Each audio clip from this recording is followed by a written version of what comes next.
빌립보서 4장 6절입니다. 아무것도 염려하지 말고 다만 모든 일에 기도와 간구로 너희 구할 것을 감사함으로 하나님께 아뢰라. 아멘. 바울은 오늘 본문을 통해서 우리로 하여금 염려라는 행위 대신에 기도라는 행위를 우리가 선택할 수 있는 그런 기회가 있다는 것을 깨닫게 해줍니다. 우리가 염려 대신 기도라는 행위를 택할 때에 더 유익한 점은 염려는 우리에게 아무런 약속도 보장해 주지 않지만 기도는 우리에게 많은 약속들을 보장해 준다는 것입니다. 성경을 통해 기도라는 행위에 참 많은 약속들이 보장되어 있다는 것을 우리는 깨닫게 됩니다. 요한복음 14장 14절 너희가 내 이름으로 무엇을 구하면 내가 행하리라. 그러니 너무 염려가 커서 기도조차 안 되는 그런 지경에서라도 작은 신음과 같은 기도 한 줌이면 태산과 같은 염려를 이겨낼 수 있다는 것을 우리는 믿고 기도의 자리로 나아가야 할 것입니다. 오늘은 기도와 관련된 6절 후반부의 말씀을 살펴보겠습니다.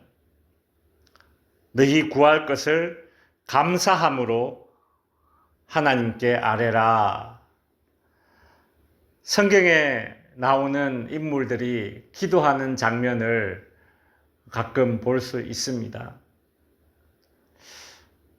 어떤 성경의 인물은 너무 간절히 기도를 해서 이 얼굴이 양 무릎 사이에 파묻힐 정도로 또 막 술을 마시고 막 술 취한 것처럼 떠드는 막 그렇게 정신없이 실성한 듯이 그렇게 기도하는 장면도 있고 또 어떤 인물은 무슨 맡겨놓은 것을 달라는 듯이 막 그렇게 막 당당하고 담대하게 기도하는 인물도 있고 또 어떤 기도는 그 기도를 듣는 이로 하여금 막 웅장함이 느껴지는 그런 기도들도 있습니다. 바울은 이런 다양한 기도의 세계를 충분히 알고 있는 그런 영적인 거장이죠. 그런데 바울은 오늘 본문을 통해서 우리에게 기도의 또 다른 국면이 있음을 알게 해줍니다. 그것은 무엇인가 하면 감사함으로 아뢰라는 것입니다. 우리는 보통 응답받는 기도가 되려면 간절해야 한다는 생각을 가장 우선적으로 또 많이 하게 됩니다. 맞습니다. 기도는 진실해야 되고 간절해야 됩니다. 때로는 간절하다 못해 처절하게 그렇게 기도해야 될 때가 있습니다. 우리는 견디기 힘든 고통 가운데 사생결단의 기도를 해야 될 때가 있습니다.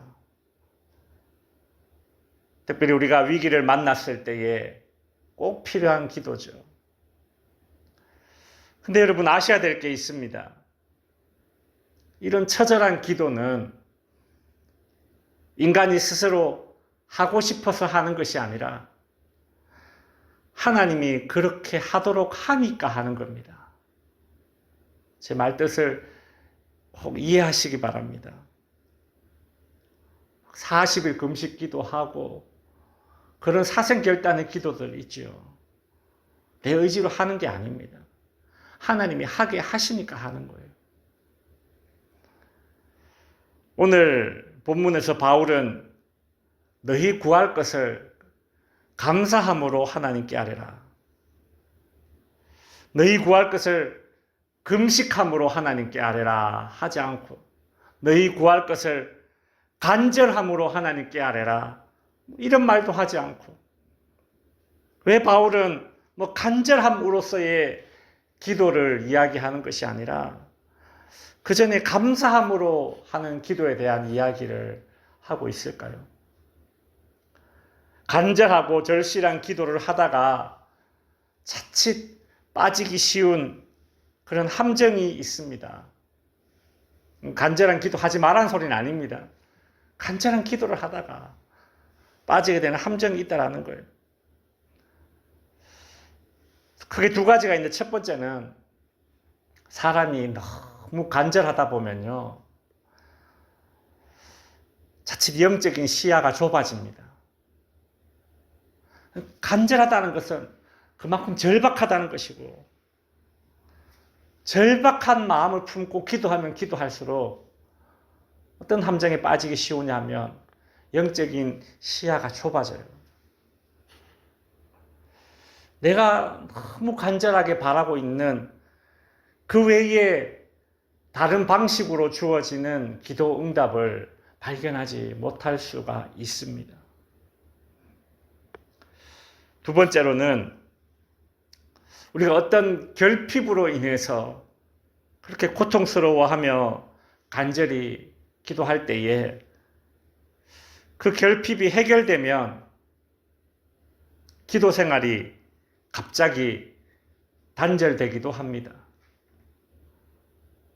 꾸준하게 운동을 하고 영양분을 섭취해서 그렇게 내 몸의 컨디션을 쫙 끌어올려야 되는데 그렇지 않고 무슨 약물 같은 것 이런 것으로 갑자기 컨디션을 확 끌어올릴 수도 있습니다. 근데 이게 중독이 됩니다. 강렬하거든요. 기도를 그런 식으로 마치 체험식으로 하는 겁니다. 기도는 기도 생활이 되어야지 단발성 혹은 다회성 기도 체험이 되어서는 안 되는 것입니다. 이제 말씀을 정리하겠습니다. 바울은 감사함으로 하나님께 아뢰라고 하였습니다. 바울의 권면처럼 감사함으로 그렇게 기도하게 되면 우리에게 주어지는 그런 많은 상황들이 단지 하나님의 선하심을 전달하는 그런 도구요 수단이라는 사실을 결과론적으로 깨닫게 됩니다. 그러니 우리는 결핍 속에서도 그것이 불편해서 간절히 기도하기도 해야 하지만 더 나아가서 자포자기하지 않고 기도가 체험이 아닌 생활이 되는 그런 기도를 할 수 있도록 우리 감사함으로 하나님께 아뢰는 기도를 할 수 있는 저와 여러분이 될 수 있기를 바랍니다. 기도하겠습니다.